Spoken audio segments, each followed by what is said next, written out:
오늘 우리에게 주시는 하나님의 말씀은 마태복음 9장 14절에서부터 17절까지의 말씀 한번 교독해서 읽어보도록 하겠습니다. 9장 14절에서부터 17절까지의 말씀입니다.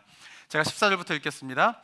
그때 요한의 제자들이 예수께 나와 이르되 우리와 바리새인들은 금식하는데 어찌하여 당신의 제자들은 금식하지 아니하나이까? 예수께서 그들에게 이르시되 혼인집 손님들이 신랑과 함께 있을 동안에 슬퍼할 수 있느냐? 그러나 신랑을 빼앗길 날이 이르리니 그때에는 금식할 것이니라. 생배 조각을 낡은 옷에 붙이는 자가 없나니 이는 기운 것이 그 옷을 당기어 헤어짐이 더하게 됨이요 새 포도주를 낡은 가죽 부대에 넣지 아니하니 그렇게 하면 부대가 터져 포도주도 쏟아지고 부대도 버리게 됨이라. 새 포도주는 새 부대에 넣어야 둘이 다 보존되느니라. 아멘. 자, 오늘 본문의 말씀은 금식에 관한 논쟁에 대해서 오늘 본문에서 이야기를 하고 있습니다. 자, 그런데 이제 보통 논쟁은 누구로부터 시작되게 되냐면은 이제 바리새인과 사두개인 또는 서기관과 같은 사람들이 예수님을 공격하고자 이제 논쟁이 시작되게 되는데, 오늘 본문은 그러한 사람들에 의해서 논쟁이 시작되게 된 것이 아니라 예수님의 세례 요한의 제자들에 의해서 오늘 논쟁이 시작되게 됩니다. 자, 14절 한번 보시게 되면은 그때에 요한의 제자들이 예수께 나와 이르되 우리와 바리새인들은 금식을 하는데 어찌하여 당신의 제자들은 금식하지 않습니까? 라고 세례 요한의 제자들이 예수님에게 이제 질문을 하게 되는 것입니다. 이 바리새인도 아닌 세례 요한이 예수님에게 이러한 질문을 한 이유는 무엇 때문이냐면은 이 금식이라고 하는 것은 당시 유대인들에게는 경건의 생활을 하는데 굉장히 필수적인 한 모습이었기 때문에 그런 것입니다.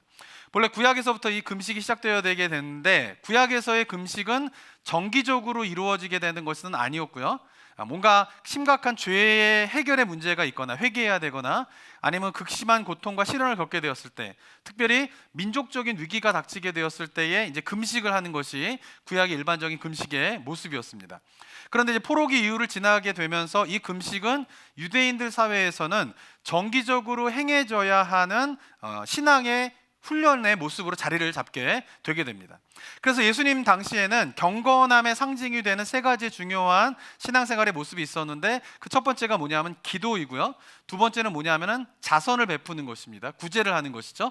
그리고 마지막으로 세 번째는 뭐냐면은 금식이 바로 경건한 생활을 하는데 필수적인 요소로서 이 세 가지가 자리 잡고 있었던 것입니다. 자, 그렇기 때문에 세례 요한의 제자들은 어떤 사람이에요? 뭔가 그 경건한 삶을 추구하기 위하여서 세례 요한의 제자가 된 사람들이기 때문에 그들도 아마도 기도와 구제와 금식을 철저하게 하는 사람들이었을 것이다 라고 하는 것입니다.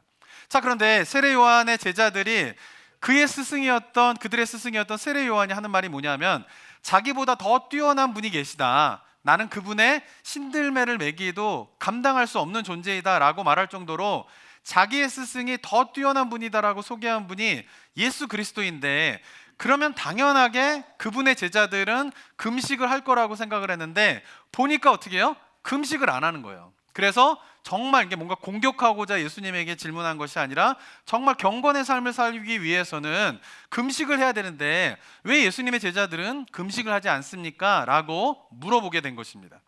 자, 이에 대해서 예수님의 대답이 무엇입니까? 한번 15절 한번 읽어볼까요? 15절 한번 읽어보겠습니다. 시작. 예수께서 그들에게 이르시되 혼인집 손님들이 신랑과 함께 있을 동안에 슬퍼할 수 있느냐? 그러나 신랑을 빼앗길 날이 이르리니 그때에는 금식할 것이니라. 예수님의 말씀은 뭐냐 하면은 금식 자체를 반대하시는 것은 아니에요.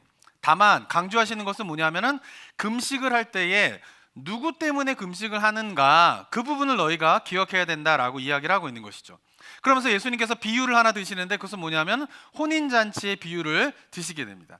자, 예수님께서는 하나님의 나라에 관한 설명을 하실 때 자주 언급하시는 비유가 뭐냐면은 혼인잔치의 비유를 해서 하나님의 나라를 묘사를 자주 하시게 되게 됩니다.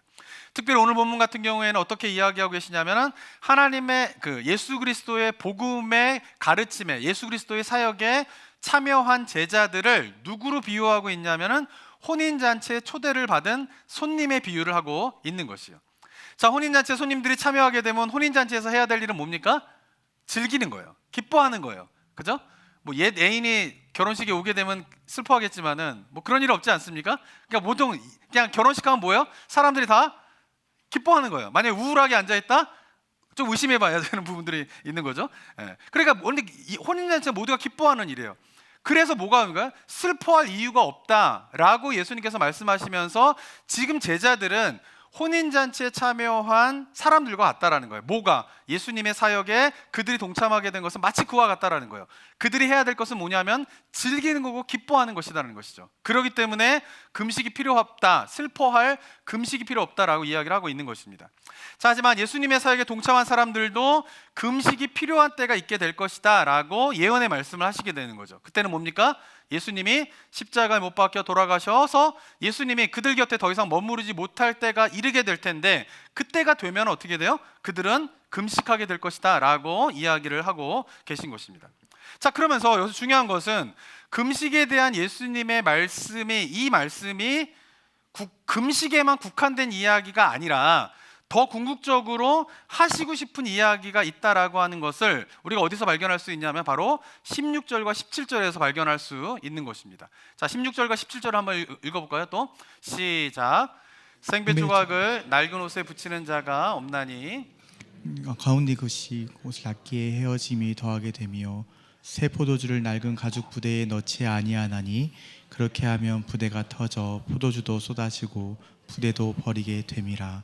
새 포도주는 새 부대에 넣어야 둘이 다 보존되느니라. 자, 15절과 17절을 한번 묶어서 한번 생각을 해보게 되면은, 자, 신랑이 있을 동안에는 금식할 필요가 없다라고 하는 금식과 관련된 이야기를 하시고 난 다음에 이어서 두 가지의 비유를 더 이야기하십니다. 첫 번째는 뭐냐면은 생배 조각 비유를 하시게 되는데, 이 생배 조각이라고 하는 것은 뭐냐면은 생배 조각으로 우리말로 번역이 되어 있는데, 이거의 원래 헬라어의 의미는 뭐냐면은 아직 손질하지 않는 천을 의미합니다. 무슨 말이냐면은 이 생배라고 하는 것도 어떤 의미가 있냐면은 이 배옷이 있지 않습니까? 우리나라 전통의 배옷이 있지 않습니까? 근데 그 배옷을 이렇게 시실과 날실로 이렇게 딱 해가지고 배옷 천을 딱 만들게 되면은 이 천은 원래 처음에는 어떻게 해요? 되게 딱딱한 천이에요. 그래서 이걸 부들부들하게 하기 위해서 하는 방법이 뭐냐면 잿물에 삶고, 그래서 여러 번 삶고 이런 과정들을 거쳐가지고 그 딱딱한 재질의 이제 배옷이 부들부들해지게 만드는 과정들을 거쳐야 되는데, 이 생배라고 하는 것은 뭐냐면 그러한 과정을 거치지 않는 천 조각인 배의 옷을 이제 의미하게 되게 되는 것입니다. 그러니까 이 생배 조각이라고 하는 것은 아직 손질되지 않는 그런 것인데, 이 손질되지 않는 조각을 헌 옷을 기우기 위하여서 붙여놓고 그 다음에 그 옷을 빨게 되면 어떤 일이 벌어지게 되냐면은 이 손질되지 않는 천이 처음 빨래를 하게 되면은 수축이 되게 돼 있어요. 수축이. 그러면은 그 생배 조각이 수축이 되게 되면서 튼튼한 옷이면은 아무런 문제가 일어나지 않지만, 낡은 옷 같은 경우에는 어떻게 해요? 그 천이 수축을 하게 되면서 천을, 낡은 옷을 찢게 되는 그런 일들이 벌어지게 된다라고 하는 것이죠. 그래서 생배 조각을 낡은 옷에 붙여서는 안 된다라고 하는 비유의 말씀을 하시게 되는데, 여기서 말하는 생배 조각이라고 하는 것은 뭐냐면 예수 그리스도가 전파하는 복음의 메시지를 이야기하는 거예요. 그 복음의 메시지를, 낡은 옷은 무엇을 상징하냐 하면 바로 유대의 전통을 이야기하는 것입니다. 그러니까 유대 전통에 예수 그리스도의 복음을 붙이게 되면은 어떻게 돼요? 안 된다라고 하는 것에 대해서 비유적으로 말씀을 하시는 겁니다. 새 포도주와 새 부대에 대한 것도 마찬가지입니다. 새 포도주를 낡은 부대에 넣게 되면 어떤 일이 벌어지게 됩니까? 새 포도주가 갖고 있는 강한 산성으로 말미암아 낡은 부대를 찢어버리게 되는 그런 일들이 벌어지게 되기 때문에 새 포도주는 어디에 담아야 되냐면 새 부대에 담아야 된다라고 말씀하시는데, 이것과 똑같은 비유인 거예요. 새 포도주는 뭡니까? 예수 그리스도가 전파하는 복음 메시지를 이야기하는 거예요. 낡은 부대는 뭡니까? 유대의 전통을 이야기하는 것이요. 그 유대의 전통에 예수 그리스도의 복음의 메시지를 담아낼 수 없다라는 거예요. 그걸로는 이것을 담아낼 수 없는 것이 바로 유대의 전통이다라고 예수님께서 말씀을 하시게 되는 것입니다. 자, 금식과 관련된 이 세 가지의 비유를 통하여서 세례 요한, 질문을 한 세례 요한의 제자들에게 예수님께서 말씀하시고자 하는 것은 뭐냐면은, 지금 세례 요한이 예수님의 사역을 보게 되면서 의구심을 갖게 된 거예요. 의구심을. 왜 금식하지 않냐라고 하는 의구심을 갖게 되어서 질문을 하는데, 그것에 대한 세 가지의 비유를 통하여서 예수님께서 말씀하시는 대답은 뭐냐면 이거예요. 세례 요한의 제자들, 너희들은 유대 전통의 관점에서 지금 내 이야기를, 나의 사역을 이해하기 때문에 너희들이 그러한 질문을 하고 있는 것이다 라는 것이죠. 너희들이 지금 나의 사역에 대해서, 나의 말에 대해서 의구심이 드는 이유는 무엇 때문이냐면 유대 전통의 관점에서 내 메시지를, 나의 사역을 생각하기 때문에 그러한 질문을 하고 있는 것이다 라고 하는 것이에요. 내가 이야기하는 건, 내가 하고 있는 사역을 너희들이 올바로 이해하기 위해서는 너희들이 반드시 해야 될 일이 있는데, 그것은 바로 유대 전통에서 벗어나서 나의 사역과 나의 말씀을 들을 때에 그것의 참된 의미를 너희가 알 수 있는 것이다. 그러한 의구심이 드는 것은 바로 너희들이 아직도 유대 전통의 관점에서 메어져 있기 때문에 그러한 질문을 하고 있는 것이다 라고 예수님께서 말씀하고 계신 것입니다. 자, 오늘 본문의 말씀은 언뜻 보기에는 이 시대를 살아가고 있는 그리스도인들에게는 별로 해당되지 않는 말씀으로 들릴 수가 있어요. 왜냐하면 지금 말씀드린 것처럼 예수님의 세례 요한의 제자들에게 이야기하시는 건 뭐냐면은 너희들이 아직까지 유대 전통의 관점에서 예수 그리스도의 복음을 이해하려고 하기 때문에 문제가 생기는 것이다 라고 이야기하고 있는데, 우리들은 다 어떤 사람들이에요? 유대 전통의 관점에서 예수 그리스도의 복음을 이해하고 있는 사람들이 아닌 거죠.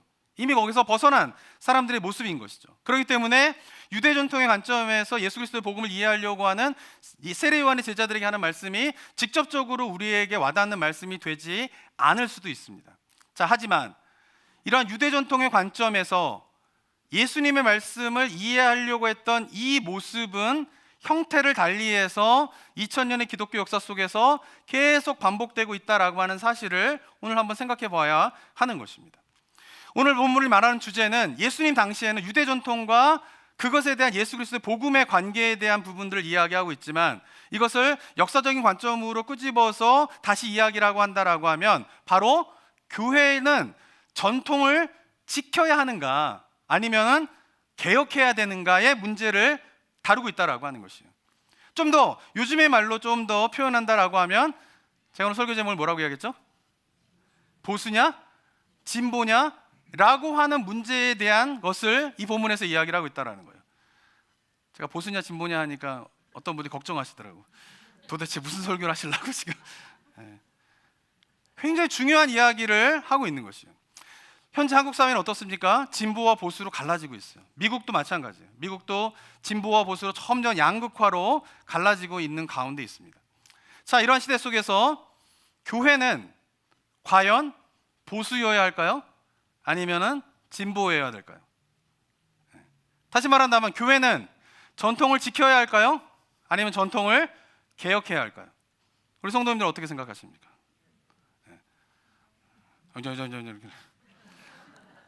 이 부분에 대해서 오늘 본문에서 굉장히 중요한 얘기를 하고 있어요. 자, 오늘 본문 속에 예수님의 모습을 보면 어떻습니까?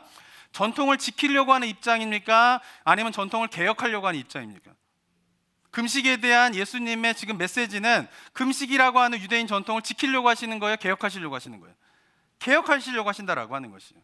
오늘 본문에서뿐만 아니라 복음서를 보게 되면 예수님은 유대 전통을 개혁하시려고 하는 일들이 굉장히 많이 복음서에 보면 나타나게 됩니다. 금식뿐만 아니라 안식일에 대한 유대의 전통을 개혁하시려고 했고요, 성전에 대한 전통을 예수님께서 개혁하시려고 하시게 됩니다. 그래서 어떻게 해요? 예수님이 제자들에게 금식을 명하지 않았죠. 왜? 금식이라고 하는 유대 전통을 개혁하기 위한 것이에요. 그리고 예수님께서는 안식일이라고 하는 전통을 개혁하시기 위해서 예수님께서 하신 일이 뭐냐면 굳이 안식일에 병을 고치세요. 그러니까 우리 본문에 보게 되면 우연하게 안식일에 예수님이 병자를 만났기 때문에 병자를 고치신 게 아니라 의도적으로 병자를 고치실 때 다른 날 고치셔도 되는데 어떤 날 많이 고치세요?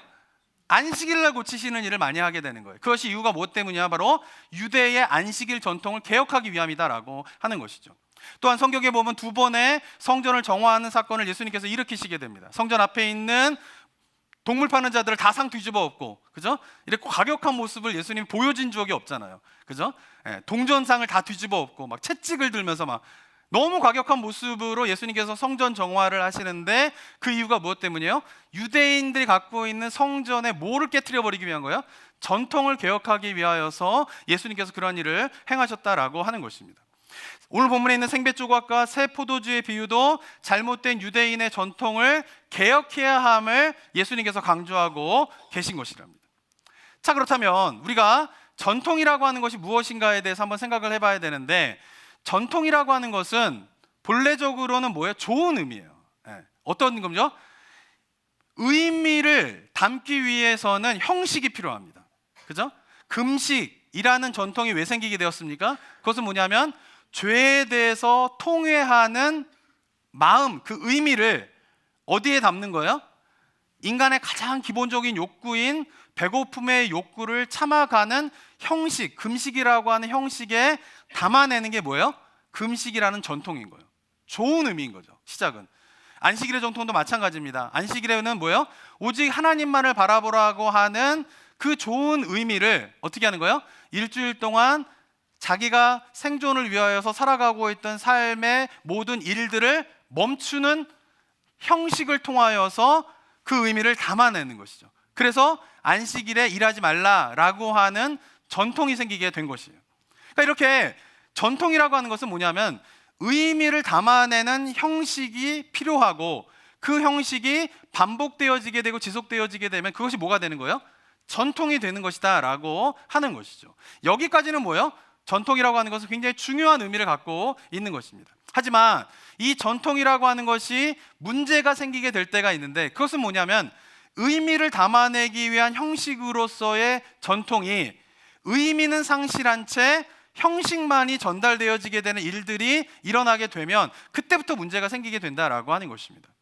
예수님 당시 유대인들은 금식이라고 하는 형식과 전통은 지키고 있었지만 본래 담아내야 할 금식이라는 형식 안에 죄에 대한 통회함의 의미는 잃어버리게 된 것이에요. 안식일에는 일하지 말아야 된다라고 하는 전통과 형식은 그들이 지키고 있었지만 일을 하지 않으면서 뭘 해야 돼요? 하나님을 바라고 온전하게 하나님 앞에 집중하여서 예배하고 경배해야 되는 그 의미는 상실해버린 것이에요. 그래서 예수님께서 의미가 빠진 형식만 남은 그 유대의 전통을 비판하면서 어떻게 해요? 개혁하고자 하셨다라고 하는 것입니다. 왜냐하면 그러한 의미가 빠진 그러한 형식으로는, 그러한 전통으로는 예수 그리스도가 이야기하고 있는 이 복음의 메시지를 담아낼 수 없기 때문에 그런 것입니다. 자, 여기까지만 본다라고 하면 예수님은 전통을 지키려고 하는 모습보다는 전통을 개혁하려고 하는 어떤 모습이 더 강하죠? 진보적인 모습이 더 강한 것입니다. 자, 하지만 우리 지금 한국교회의 개신교 안에서 성도들을 보게 되면은 진보적인 성향이 더 강합니까? 보수적인 성향이 더 강합니까? 네. 보수적인 성향이 굉장히 강하죠. 전통을 지키려고 하는 보수적인 성향이 개신교 안에서는 굉장히 더 강합니다. 물론 뭔가 이렇게 개혁하려고 하는 진보적인 성향을 갖고 있는 개신교 교회도 있게 되지만 대부분의 많은 개신교의 교인들과 교회의 모습은 전통을 지키려고 하는 보수적인 모습이 더 강한 것을 보게 됩니다. 자, 보세요. 성경 속의 예수님의 모습은 전통을 개혁하려고 하는 진보적인 모습인데 그 예수님을 따른다라고 하는 개신교의 현재 교회와 교인들의 모습은 전통을 지키려고 하는 보수적인 모습이 강하다라는 거죠. 이유가 무엇 때문일까요? 그것은 역사 속에서 우리가 답을 찾아봐야 하는 것입니다. 자, 기독교 역사를 보게 되면은 예수님을 비롯한 예수님의 12제자는 유대의 전통을 깨트리기 위하여서 진보적인 개혁을 하게 되면서 기독교가 탄생을 하게 됩니다. 그래서 유대 전통과는 다른 예수님의 가르침을 담아내기 위한 기독교적인 형식이 만들어지게 되고 기독교적인 형식이 전달되어지게 되면서 유대 전통과는 다른 기독교의 전통이 생겨나게 된 것이죠. 여기까지 진보적인 모습이었던 것이죠. 하지만 기독교는 유대교가 겪었던 일을 다시 겪게 됩니다. 로마가 기독교를 국교화로 하게 되면서 기독교가 어떻게 돼요? 중세 기독교로 이제 탈바꿈하게 되면서 중세 기독교가 시작하게 되는데 이때는 뭐예요? 기독교가 마이너리티에 있었던 기독교가 이제 머저리티로 어떻게 해요? 달라지게 돼요. 그러면서 어떻게 해요? 점점 보수적인 모습을 갖춰가게 되고 전통을 지키려고 하는 모습을 유지하게 되는데 안타까운 것은 유대교의 전통이 범했던 실수와 똑같은 실수를 범하게 되는 거예요. 그건 뭐예요? 의미는 잊어버리고 형식과 전통만 남게 되는 중세 카톨릭으로 변화가게 되는 것이죠. 그래서 일어난 일이 뭡니까? 종교 개혁이 또 일어나게 되는 것이에요. 예수님의 잘못된 유대 전통을 깨트리려고 개혁했던 그 기독교가 머저리티가 되게 되고 그러면서 유대교가 범하였던 잘못된 전통, 의미를 상실해버린 전통과 형식에 매여 있게 되는 그런 일들이 벌어지게 되자 다시금 어떻게 해요? 마이너리티에 해당되고 있었던 종교개혁자들이 그것을 개혁하려고 하는 진보적인 성향으로 뭐가 탄생하게 됩니까? 개신교가 탄생하게 됩니다. 우리가 프로테스탄트, 개신교들이 탄생하게 되었다라고 하는 것입니다. 자, 하지만 요즘 들어서 600년의 역사를 지나게 되면서 개신교 안에서 생겨나고 있는 또 다른 문제는 뭘까요? 그것은 유대교의 전통이 그랬던 것처럼, 중세 기독교의 전통이 그랬던 것처럼 중세 기독교의 전통과는 다른 개신교의 전통을 만들어서 그 의미를 잘 담아내면서 시작했지만 그것이 600년의 시간이 흘러가게 되면서 어떤 거예요? 개신교의 전통 속에 지켜야 할 의미들은 또 잃어버리고 전통과 형식이 남는 개신교의 전통이 교회에 많이 확산되고 있는 일들이 또 일어나고 있다라고 하는 것이죠. 그래서 많은 사람들이 요즘에 또 어떤 이야기가 많이 이야기합니까? 제2의 종교개혁이 일어나야 된다라고 하는 이야기를 개신교 안에서도 많이 하고 있는 것입니다. 자, 이러한 역사적인 상황들을 보게 되면은 교회가 진보일 때는, 진보의 모습을 갖출 때에는 언제였습니까? 마이너리티에 있을 때예요. 유대교가 머저리티가 되었을 때에 기독교라고 하는 마이너리티는 개혁하고자 하는 진보적인 모습을 보이게 됩니다. 그러나 그 기독교가 중세 카톨릭에서 머저리티가 되게 되면서 어떻게 해요? 마이너리티에 해당되고 있었던 개신교의 종교개혁자들이 진보적인 성향을 보이면서 개혁을 하게 되는 것이죠. 자, 하지만 기독교가 또 언제는 전통을 지키려고 하는 보수적인 모습을 갖추게 되었습니까? 그것은 교회가 머저리티가 되었을 때예요. 그렇죠? 물론 유대교는, 기독교는 아니지만 어쨌든 유대교도 뭔가 그 머저리티가 되게 되면서 보수적인 모습이 되게 되는 것이죠. 거기에서 개혁을 한 기독교가 또 보수적인 모습이 될 때는 바로 중세의 머저리티가 되었을 때죠. 종교개혁도 마찬가지죠. 종교개혁이 어떻게 해요? 마이너리티 있을 때는 진보적인 개혁적인 성향을 갖고 있다가 전 유럽과 전 세계의 중요한 머저리티의 종교로서 자리 잡게 되자 또 어떤 모습이 보이게 되는 거예요? 보수적인 모습을 갖게 된다라고 하는 것입니다.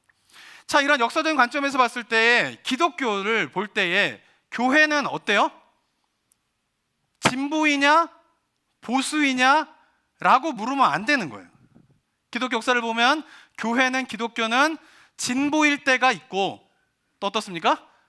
보수일 때가 있는 거예요. 그러니까 이런 역사 속에서 진보일 때의 교회의 모습과 보수일 때의 교회의 모습이 서로 교차하게 되는 이 역사적인 관점들을 가지고 우리가 생각해 봐야 할 것은 뭐냐 하면은, 교회가, 기독교가 본질적으로 보수여야 하는가 또는 본질적으로 진보여야 하는가의 질문은 잘못된 질문이라는 거예요. 왜?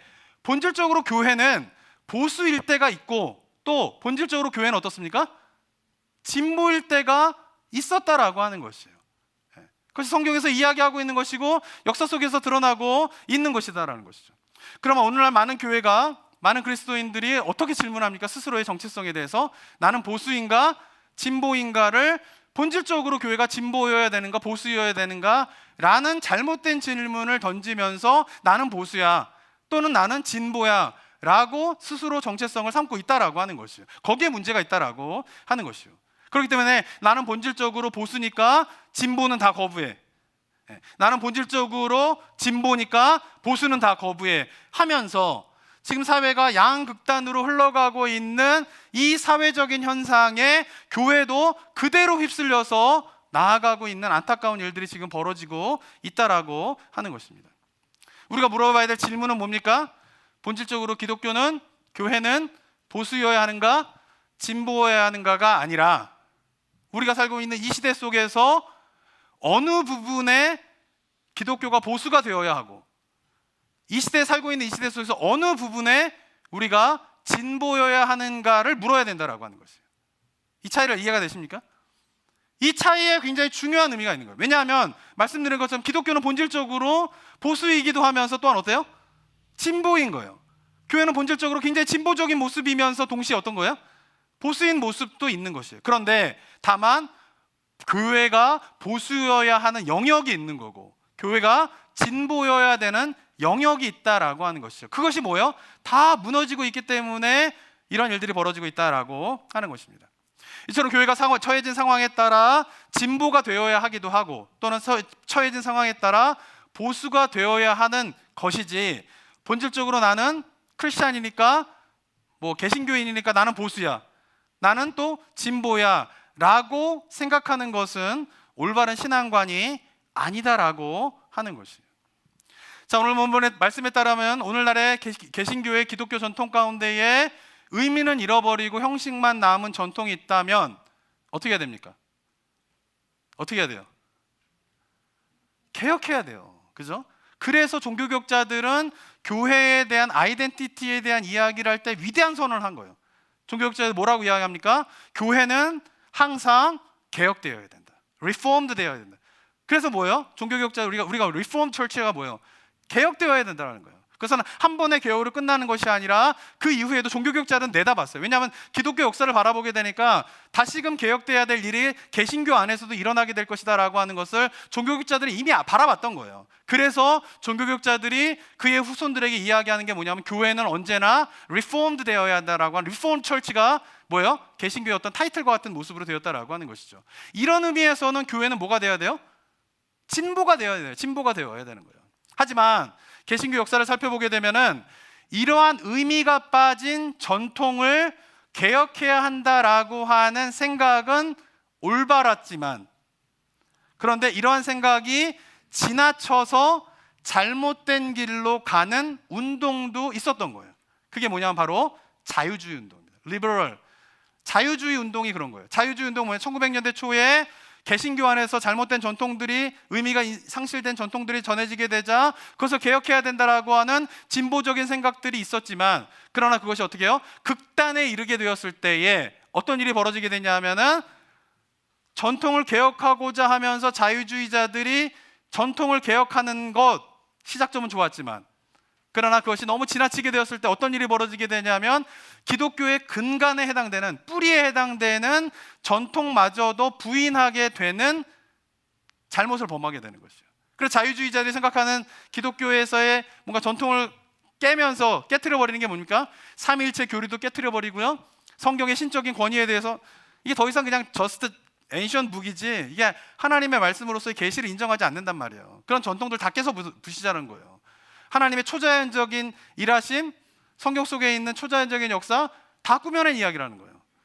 예수 그리스도의 몸의 부활, 그런 일이 어떻게 일어나? 과학적으로 어떻게 일어나는 거예요? 다 거부하는 거예요. 동정녀 마리아에게 태어나신 예수 그리스도의 탄생 다 거부하게 되는 거예요. 그러니까 전통에 대한 개혁을 해야 된다, 잘못된 전통에 대한 개혁을 해야 된다라고 하는 것은 굉장히 중요했지만 그것이 너무 지나치게 되었을 때에 이제는 기독교라고 볼 수 없는 그냥 사회참여 운동에 불과한 자유주의 운동이 역사 속에서 또 있었던 것이죠. 이렇게 기독교 신앙의 본질적인 전통을 위협하는 일들이 있게 된다라고 하면 교회는 철저하게 어떤 위치에 있어야 됩니까? 보수의 위치에 있어요. 전통을 지키려고 하는 그 보수의 입장에서 기독교가 서야 되는 것이 바로 교회의 모습이다라고 하는 것입니다. 그러니까 기독교의 중요한 가치가 담긴 전통을 지키기 위해서는 교회는 뭐예요? 철저하게 보수가 되어야 돼요. 전통을 지켜야 되는 거예요. 하지만 의미가 빠진 형식만 남은 전통에 대해서는 과감하게 어떻게 해요? 그것을 개혁하고자 하는 어떤 모습이 또 돼야 돼요?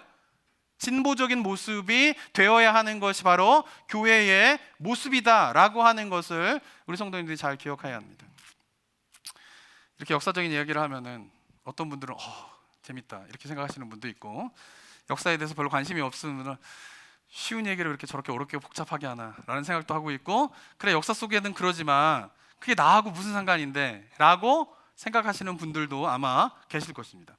자, 오늘 본문에서 보면 역사적인 관점으로 보게 되면 오늘 본문은 진보와 보수, 전통을 지켜야 되는가 전통을 개혁해야 되는가에 대한 그런 부분에 대한 이야기를 하고 있지만, 오늘 본문의 이야기를 개인적인 관점으로 가져오게 되면은 오늘 본문은 개인의 신앙 속에서 굉장히 중요하게 지켜야 할, 제가 말씀드린 것처럼 역사적인 관점으로 보게 되면 교회는 진보와 보수의 균형을 이루어야 돼요. 굉장히 중요한 사실이에요. 이걸 자꾸 망각하고 있기 때문에 교회가 지금 빛을 잃어버리고 있는 거예요. 근데 개인의 신앙생활 속에서도 이 본문 속에서 이야기하고 있는 중요하게 지켜야 될 균형이 있어요. 그것은 뭐냐, 바로 의미와 형식의 균형이에요. 기독교 신앙은 본질적으로 형식보다는 뭐를 추구하는 종교입니까? 의미를 추구하는 종교예요. 의미를 추구하는 종교이죠. 하지만 형식이 필요한 이유가 있어요. 의미를 추구하는 종교이지만 기독교 안에 여러 가지 형식과 전통이 존재해야만 하는 이유가 있어요. 그것은 뭐냐면 우리 인간이라고 하는 존재는 죄성을 가지고 있잖아요. 근데 우리 죄성을 가지고 있는 우리 인간은 아무리 좋은 의미를 발견한다 하더라도 그 의미를 담아낼 수 있는 형식이 없다면, 형식이 없는 가운데에서 그 의미만을 지속적으로 유지할 수 있는 존재가 우리는 아니라는 거예요. 이거를 받아들여. 우리가 죄인임을 인정하게 되면은 그 부분을 인정하는 것이 된다라고 하는 것이죠. 자, 예수 그리스도를 이 땅에 오셔가지고 우리에게 주신 큰 은혜 중에 하나는 뭐냐면요, 예배를 어디서나 드릴 수 있게 되었다라고 하는 것이에요. 왜? 예수님이 오시기 전에는 예배는 어디에서만 드려야 되는 거예요? 예루살렘 성전에 가서만 예배를 드려야 되잖아요. 그런데 예수님이 오시고 나서 우리에게 부어주신 큰 은혜는 뭐냐면, 하나님을, 요한복음 4장의 사마리아 여인과 대화에서의 핵심이 그거잖아요. 어디서 예배를 드려야 됩니까? 라고 사마리아 여인이 물어보게 될 때 예수님께서 어떻게 이야기를 하게 돼요? 신령과 진정으로, 영과 진리로 예배를 드리게 되면 어디에서나 예배를 드려도 된다라고 예수님께서 말씀하신 것이에요. 그래서 예배의 본질적인 중요한 의미는 뭐냐면, 우리가 영과 진리로 드린다면 굳이 예루살렘 성전에서 예배 드리지 않아도 되고, 팔레스타인에서 예배를 드리지 않아도 되고, 대한민국에서 미국에서 어디서든지 예배를 드려도 된다라고 하는 굉장히 큰 은혜를, 예수 그리스도의 십자가의 은혜로 우리가 발견하게 된 것이죠. 하지만 자유롭게 어디서나 예배를 드릴 수 있다라고 하는 예배의 의미를 형식이 없이 그냥 예배는 아무 데서나 자유롭게 드려야 된다라고 하는 것으로 생활하게 되면은 그 사람이 올바른 예배 생활을 하면서 신앙생활을 잘 유지하게 될까요? 아니라는 거예요. 그래서 필요한 것이 뭐냐면, 일주일에 한 번 주일로 정해서 주일을 지키는 예배를 드려야 된다라고 하는 주일 성수라고 하는 뭐가 필요한 거예요? 형식이 필요한 거예요. 전통이 필요하게 된다라고 하는 것이죠. 그런데 코비드 이후로 이 성경적인 예배, 어디서나 예배를 드린다라고 하는 것을 많은 사람들이 어떻게 해요? 이야기를 많이 하게 돼요. 그래, 예배는 아무 데나 어디서나 드릴 수 있는 거지. 그러면서 어떻게 해요? 온라인 예배라고 하는 것이 확산이 되게 됩니다. 예배는 어디서나 드릴 수 있으니까 그냥 집에서 텔레비전으로 방영되는 것에 대해서 예배를 드리면 그것이 참된 예배입니다 라고 하는 인식이 확산되고 있어요. 그러면서 어떻게 주일 성수라고 하는 개념이 점점 사라지고 있어요. 인터넷 같은 데 보면은 정신 나간 목사들이 이런 이야기를 많이 해요. 더 이상 주일 성수 의미 없다. 그것은 전통에 불과하다. 뭐요? 그냥 예배는 예수님께서 말한 대로 자유롭게 어디서나 드릴 수 있는 것이 예배이다 라고 이야기를 하는 것들이 되게 많아요. 틀린 말은 아니지만, 그러나 그 말은 우리 인간의 죄된 본성을 이해하지 못하고 하는 말인 거죠. 왜? 우리 인간의 죄된 본성은 주일 성수라고 하는 어떤 형식이 없는 가운데에서 그냥 자유롭게 어디서나 예배를 드릴 수 있으니까 그렇게 예배 생활을 하는 것을 지속할 수 있는 존재가 우리들은 아니라는 거예요. 그거를 망각하고 있는 것이죠. 그래서 코비드 이후에, 코비드 전과 코비드 이후를 비교해 보게 되면 저희 교회도 마찬가지고 이민교회도 마찬가지고 한국교회도 마찬가지로 통계적으로 코비드 이전에 다녔던 성도님들 가운데 한 20-30%가 코비드가 끝났는데도 교회로, 현장 예배로 돌아오지 않는 통계적인 자료가 있어요. 20-30% 정도가. 그리고 벌써 코비드가 끝난 다음에 2년과 3년 정도가 지났는데 그 20-30% 되는 사람들이 많이 이야기하는 것 중에 뭐냐면, 그냥 나는 온라인으로 예배를 드리겠다 라고 하면서 신앙생활을 하고 있지만, 그들이 처음에는 한 6개월 정도는 예배 잘 드리죠, 혼자 주님 앞에서. 그리고 막 복잡하게 사람 만나는 것보다 또 성향적으로 혼자 있으면 더 예배 감동을 받고 은혜를 받고 집중하는 사람들이 있잖아요, 그죠? 네. 그런 사람들은 너무 좋다 막 이러면서 지속되는데 6개월, 1년, 2년, 3년 지나가면서 그분들이 과연 매주마다 온라인으로 온전한 예배를 드리는 예배자로 계속 서가고 있을까요? 그렇지 않아요. 통계적으로 보면 그런 분들이 결국은 어떻게 돼요? 신앙을 다 잃어버리게 돼요. 예배 어디서나 드릴 수 있다라고 하지만 거기서 뭐예요? 예배 제대로 못 드리게 되는 일들이 벌어지고 있게 된다라고 하는 것입니다. 이유가 무엇 때문일까요? 그것은 바로 죄성을 가진 인간은 아무리 좋은 의미라 할지라도 형식이라고 하는 틀을, 그 의미를 담아내지 못한다라고 하면 그 형식이 없이는 그 의미를 유지할 수 있는 존재가 우리들이 아니다라고 하는 것을 망각했기 때문에 그렇다라고 하는 것입니다. 그래서 어떻습니까? 주일 예배, 수요 기도회, 성경 공부, 이런 것들이 교회 안에 중요한 전통으로 계속 전해져 내려오고 있는 것이에요. 그리고 아까도 말씀드렸지만 교회 생활을 하다 보면은 어떻습니까? 사람들한테 막 상처받아요. 모여서 자꾸 뭐 하다 보니까 배신도 당하게 되고, 그러다 보니까 그냥 혼자 예배드리지, 그냥 혼자 기도하지, 그냥 혼자 성경 공부하지 라고 하는 마음이 들고 싶은 그런 것들이 드는 분들도 많이 계시는 것을 보게 돼요. 그런데 안타까운 것은 혼자 예배드리고 혼자 기도하고 혼자 성경하면은 아까도 말씀드린 거 처음에는 좋아요. 그런 거 없어도, 이런 형식에 매이지 않아도 나는 하나님 앞에서 진정하게 예배를 드릴 수 있다라고 생각하지만, 그런데 안타까운 것은 그게 뭐가 되지 않아요? 지속되지 않아요. 그런 경우를 본 적이 없어요, 제가. 그래서 기독교 신앙의 출발은 뭐냐 하면은 주일 예배, 수요 기도회, 성경 공부라고 하는 이 전통에 고민하지 말고 일단 참여하는 거예요. 주일 예배 갈까 말까 고민해야 됩니까, 말아야 됩니까? 쉬운 질문만 드리잖아요. 주일 예배 갈까 말까 고민해야 돼요, 고민하지 말아야 돼요? 고민하지 말아야 돼요. 거기에 그냥 두 번째 질문은 좀 어려운 질문입니다. 수요 기도회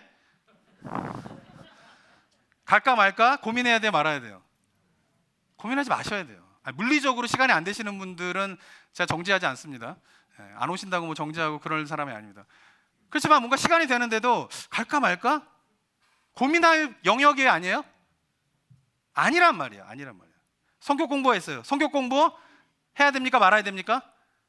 고민해야 돼요, 말아야 돼요?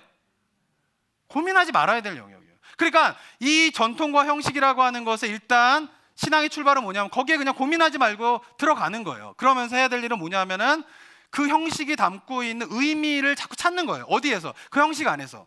주일 예배는 빠지지 않고 일단 주일 예배 오셔야 돼요. 주일 예배 가고 싶을 땐 가고 안 가고 싶을 땐 가고, 예배는 아무 데서나 언제나 마음만 드리면 주님께서 받아주시는 것인가, 그런 건 참된 예배야, 영과 진리로 예배를 드리면 되지 라고 생각하면서 신앙생활하게 되는 경우에, 신앙생활이 잘 되는 경우를 저주하는 게 아니라 본 적 있으십니까? 안 되는 존재라는 거예요. 주일 예배 빠지지 않고 예배를 드리면서 처음에는 이게 왜 드리는지, 이 형식에 매여 있는 것이 무슨 의미가 있는지라고 생각할 수도 있지만, 그 속에서 자꾸 뭐예요? 하나님만을 온전히 바라보게 된다라고 하는 그 예배의 참된 의미를 찾아가시는 거예요. 형식 안에서. 수요기도 마찬가지예요. 고민하지 마시고 오신 다음에 이 무슨 의미나, 나 혼자 기도해도 되는데 모여서 기도하는 게 무슨 의미가 있나 라고 생각할 수도 있지만, 그러나 어떻게 해요? 같이 모여서 그 안에서 기도의 의미를 찾으시는 거예요. 성경 공부도 마찬가지예요. 그래서 교회 전통에서는 예배, 기도회, 성경 공부가 수백 년, 수천여 년에 걸쳐서 교회 안에 뭘로 자리 잡은 거예요? 전통으로 자리 잡게 되었다라고 하는 것이죠. 왜? 그것이, 그런 형식이 있어야지만이, 그런 전통이 있어야지만이 우리가 영적으로 말씀과 기도와 예배가 너무너무 중요한데, 그 부분에 대한 어떻게 해요? 의미들을 우리가 계속적으로 유지하면서 신앙생활의 풍성함들에 이를 수 있기 때문에 그렇다라고 하는 것입니다. 사랑하는 성도 여러분, 제가 늘 강조하지만 요즘에는 더 강조하고 있어요. 그것은 뭐냐면, 기독교 신앙의 핵심은 뭐냐 하면은 뭐예요? 기독교 신앙에서 요즘 시대에 더더군다나 기독교 신앙에서 우리가 지켜야 될 여러 가지 신앙의 가치들이 있는데, 그 신앙의 가치들 가운데에서 요즘 시대에 가장 중요하게 생각해야 할 신앙의 가치 한 가지를 꼽는다면 뭘까요? 제가 잘 강조하는 건데, 균형이에요. 균형. 기도도 물론 중요합니다. 가장 중요한 게 뭐예요? 요즘 특별한 시대에 뭘 유지하셔야 돼요? 균형이에요, 균형. 성경을 가만히 묵상해 보게 되면은 성경은 희한한 책이에요. 어떻게 보면은 코에 걸면 코골이, 귀에 걸면 귀걸이 같아요. 이 말도 있고 저 말도 있고 뭐 이런 게 있단 말이에요. 이유가 뭐냐 하면은 그 두 가지의 양극단으로 가지 말고 뭐를 좀 유지하라는 거예요? 균형을 유지하라는 거예요. 진보냐 보수냐, 뭐 하셔야 돼요? 기독교는 둘 다를 보실 수 있어야 돼요. 진보의 잘못된 것과 잘된 것을 볼 수 있어야 되고요, 보수의 잘못된 것과 잘된 것을 볼 수 있어야 돼요. 그 두 가지를 다 볼 수 있어야 되는 그 균형을 가져야 된다라고 하는 것이에요. 그래야지 세상은 점점 어떻게 갑니까? 보수다 진보다 하면서 갈라지고, 이거는 더 심화될 거예요. 앞으로 이거는 더 극단으로 가는 일들이 벌어지게 될 것이에요. 왜? 그게 죄성이에요. 서로 나와 너를 구별해서 편을 가르고 서로 싸우게 되는 게 뭐예요? 인간의 죄성인 거예요. 지금은 다른 형태로 나타나고 있죠. 그러나 인류 역사를 보게 되면 계속 그런 형태의 반복이다라고 하는 것이에요. 계속 그런 분열로 가게 되는데, 그 흐름을 갈라지는 것을 하나로 묶을 수 있는 유일한 희망이 되는 조직은 어딜까요? 전 교회뿐이라고 생각해요. 왜? 교회는 그 두 가지를 다 볼 수 있는 사람들이 모이는 곳이기 때문에 그래요. 그리고 역사 속에서도 교회는 언제나 진보이기도 하면서 보수이기도 한 곳이 바로 교회인 것이죠. 그렇기 때문에 세상은 진보와 보수로 막 갈라진다 할지라도 교회는 그 두 가지를 다 보게 되면서 그 갈라지는 양극단을 해결할 수 있고 그걸 하나로 묶을 수 있는 유일한 소망이 되고 희망이 되는 곳은 교회밖에 될 수 없다는 거예요. 그런데 안타까운 것은 이 시대에 많은 성도님들도 교회도 어떻게 해요? 세상의 흐름에 따라 나는 진보다, 나는 보수다 이러면서 어떻게 해요? 세상과 똑같은 방향으로 흘러가고 있는 이 안타까운 현실에 대해서 이러면 교회는 세상의 문제를 해결할 수 있는 소망이 되지 못합니다. 사랑하는 성도 여러분, 세상의 흐름에 따라 나는 진보다 보수다 휩쓸리지 마세요. 그런 부분에 대한 둘 다를 보실 줄 알아야 돼요. 그래야 세상이 양극단으로 분열될 때에 그리스도인들이 모인 교회가 그 분열된 세상을 하나로 묶을 수 있는 유일한 소망이 되는 곳이 될 줄 믿습니다. 또한 개인적인 영적인 성장을 위해서도 마찬가지예요. 형식과 전통을 따르는 것이 얼마나 중요한지도 잘 의미를 기억하셔야 돼요. 그러나 형식에 매이는 것도 문제이죠. 그죠? 그러나 형식을 따르지 않는 것도 문제죠. 젊은 세대들 같은 경우는 형식과 이런 거 다 자꾸 없애려고 그래요. 의미만 찾아요. 연세가 드신 분들은 어떻게 해요? 형식이 중요하죠. 전통이 중요하죠. 그러니까 세대별로 갈등이 일어나잖아요. 교회 안에서도 사회적으로도 심지어 집안에서도. 그죠? 요즘에 한국 같은 경우에 결혼식 같은 데 가보면은 주례도 없어요. 형식 이런 거 다 파괴돼 있어요. 딴딴따 이런 거 없어요. 막 힙합 틀면서 신부가 등장하고 뭐 퇴장할 때도 딴딴따단 딴딴 이런 음악 사용하지도 않아요. 그런 거 다 깨뜨려. 주례 말씀 필요 없어요. 자기네들끼리 웃고 즐기고 하게 되면은 그냥 결혼식 그렇게 하는 거예요. 그러니까 젊은 사람들은 점점 어떻게 해요? 기존에 있었던 형식과 전통을 깨트리는 방향으로 가려고 하고 연세가 있으신 분들은 전통을 지키려고 하는 방향을 가게 되면서 그 부분에서 자꾸 세대 간의 갈등과 어려움들이 교회 안에서 집안에서 사회적으로 일어나게 된다라고 하는 것입니다. 근데 신앙 안에서도 이 형식과 의미의 전통들을 우리가 잘 유지하면서 살아가게 될 때에 우리가 균형 잡힌 신앙의 성숙함으로 나아가게 될 줄을 믿습니다. 그러한 은혜가 우리 모든 성도들 가운데 있게 되시기를 주님의 이름으로 축원합니다. 사랑과 은혜가 충만하신 하나님 아버지, 복음의 가치를 온전히 깨닫는 저희 모두가 되게 하여 주시옵소서. 하늘의 진리를 온전히 깨달을 수 있는 저희 모두가 되게 하여 주시옵소서. 그래서 예수 그리스도로 말미암아 우리에게 주신 신앙의 가치, 복음의 의미, 하늘의 귀한 것들을 우리가 신앙생활하는 가운데에 정말 잘 지켜 나아갈 수 있는 은혜가 우리 모든 성도들 가운데 있을 수 있도록 인도하여 주시옵소서. 세상은 점점 극단으로 분열되어지는 가운데 가고 있지만 교회가 그 분열을 부추기는 것이 아니라 교회가 세상의 그 분열을 유일하게 묶을 수 있는 그 복음의 능력들을 발휘할 수 있는 은혜가 저희 교회의 모습이 되게 하여 주시었고 이민교회의 모습이 되게 하여 주시었고 한국교회의 모습이 될 수 있도록 주님께서 은혜를 더하여 주시옵소서. 그리하여서 분열로 끊임없이 가고 있는 이 세상 가운데에 유일하게 그것을 하나로 묶을 수 있는 그 복음의 능력을 발휘할 수 있는 유일한 교회의 그 아름다운 모습이 회복되어지게 되는 시대가 될 수 있도록 주님 인도하여 주시옵소서.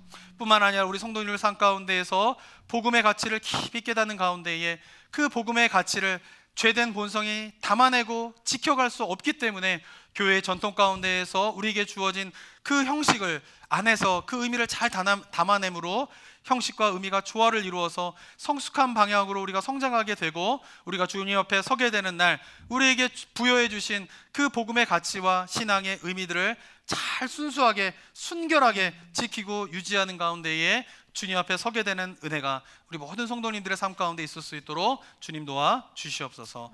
은혜 감사드리며 예수 그리스도의 이름으로 기도드립니다. 아멘.